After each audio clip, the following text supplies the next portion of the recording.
As I record this, the United States is deep into the primary season for the 2024 presidential election. There's more than enough news, polls, allegations, recriminations, and influence peddling bombarding the American people and will continue to do so probably until the middle of next year. While most Americans have some idea how the primary system works, it is usually superficial, incomplete, and ignores the fundamental purpose of election primaries: control the election process. So we'll discuss that next on the Constitution Study.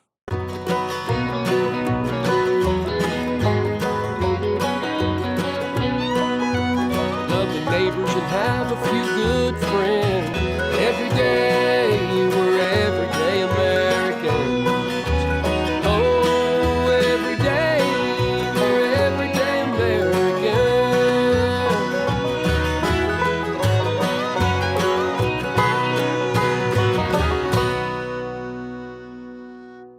Hello there, everyday Americans. Paul Engel here with the Constitution Study, where we read and study the Constitution. We teach the rising generation to be free. We are returning the Constitution to its rightful owners, we the people. And as we are starting the, it seems almost continuous circus of elections, I'm going to be talking more and more about elections, especially since we have a presidential election coming up. Not so much about the candidates, but about the process. We need to understand what's actually going on because there's a lot of misinformation and misconception going on here. I've already talked about that with the fact that the ballots in 2/3 of our states don't accurately reflect what you're voting for when it comes to the presidential election. So now let's talk about primaries. What are they? Why we have them, and what purpose do they actually serve? Well, most of the focus today is on the presidential election. Primaries are part of the elections in this nation. Primaries of one form or another, whether they be elections or caucuses or whatnot. Now, sure, there are some races where the party's candidate is already decided, so there's no primary, but that's the exception, not the rule. To understand primaries, we need to start by understanding what one is. Primary elections are not a creation or even a requirement of the Constitution of the United States. In fact, the word primary did not appear in the Constitution until 1962 with the ratification of the 24th Amendment. The right of citizens of the United States to vote in any primary or other election for president or vice president, for elected for president or vice president, or for senator or representatives in Congress shall not be denied or abridged by the United States or any state by reason of failure to pay any poll tax or other tax. If primaries are not a constitutional requirement, where do they come from? Primary elections are regulated by state law and funded by tax dollars. The states have passed laws establishing the time and procedures for primary elections.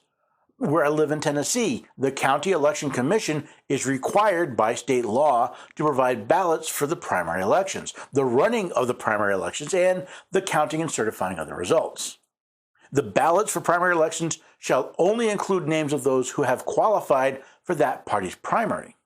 I'm sure it's similar in your state. This means that the purpose of the primary election is for the political parties to determine who they will nominate for an upcoming election. What most people do not realize is the political parties are not part of the government. They are private organizations. At the federal level, a political party is defined by 52 U.S.C. 30101, Section 16, which reads, "The term political party means an association, committee, or organization which nominates a candidate for election to any federal office whose name appears on the election ballot as the candidate of such association, committee, or organization." Now, from my research, these organizations are frequently organized as nonprofits under the Internal Revenue Code. As stated in U.S. law, the purpose of a political party is to nominate a candidate for election to a federal office. From what I've been able to find, this definition generally applies to state and county political parties as well, with the exception of offices at the state and local level rather than federal offices. Now, put all this together and what do you have? Primary elections are publicly funded elections for private organizations with the sole purpose of limiting who will appear on the ballot for the actual election.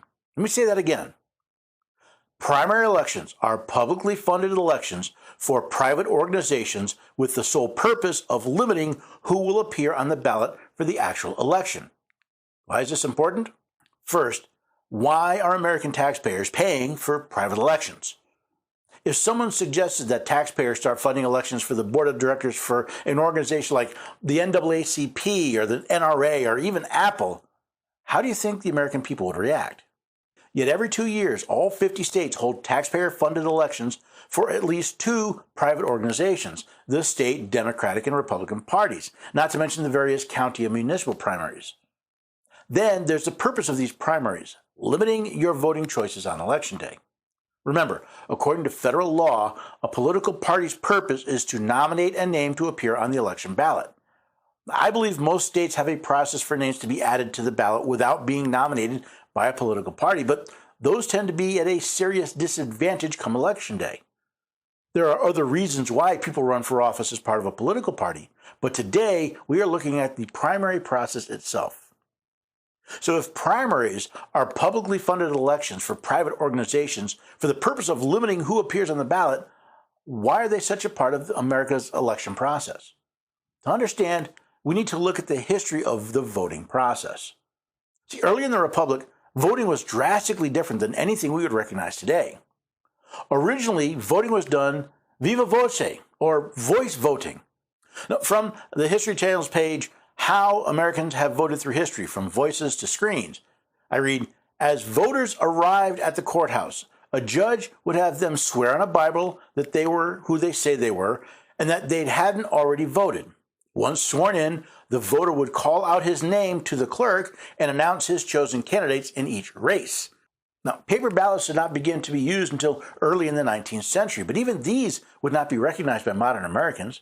These early ballots were nothing but scraps of paper upon which the elector could write the name they were voting for, then drop them into a box. Newspapers began printing blank ballots which their readers could tear out to cast their vote. It didn't take long for the political parties to find a way to take advantage of this method of voting. So by the mid-19th century, state Republican or Democratic Party officials would distribute pre-printed flyers to voters listing only the party's candidate for office. They were called Republican and Democratic tickets because the small rectangles of paper resembled 19th century train tickets. The party faithful could legally use the pre-printed ticket as their actual ballot, making it easier than ever to vote straight down the party line. Now, how were the names chosen for these party tickets? Well, originally, they were chosen by party leadership. Needless to say, these partisan ballots often led to claims of fraud and calls for election reform.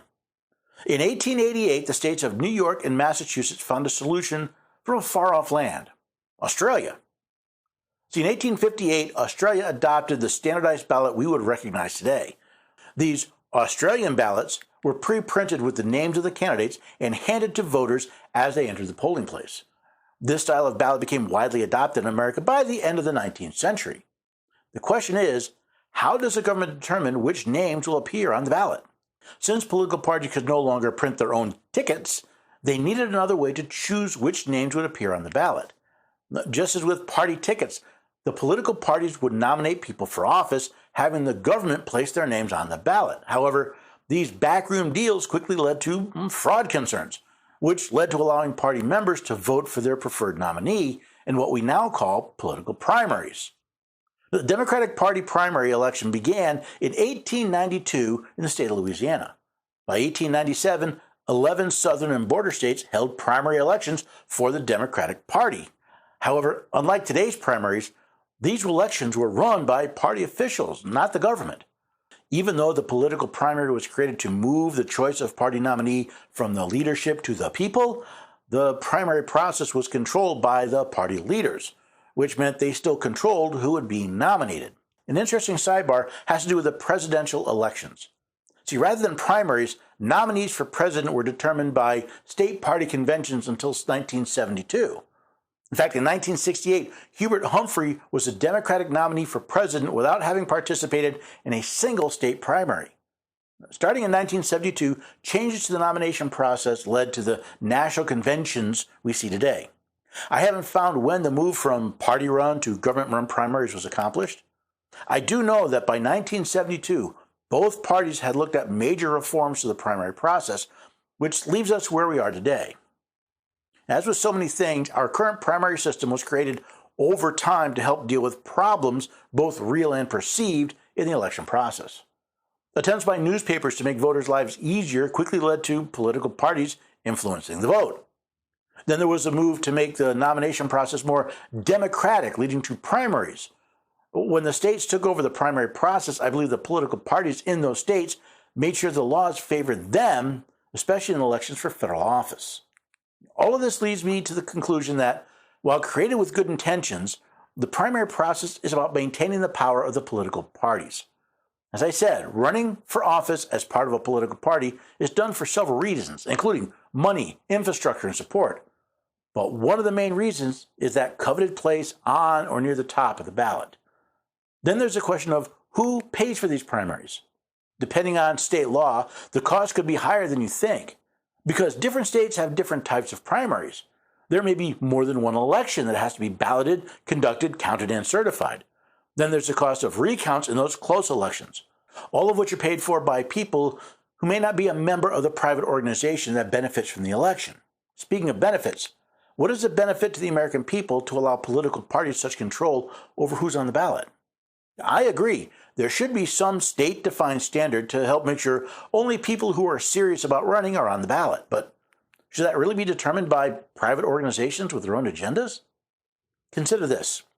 In the previous two presidential elections, one man was leading the primary race for the Democratic nomination, Bernie Sanders.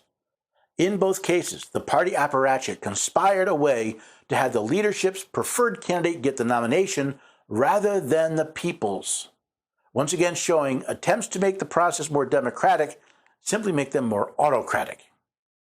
Now, how do I think names should be placed on election ballots? Well, what if we didn't put names on ballots at all?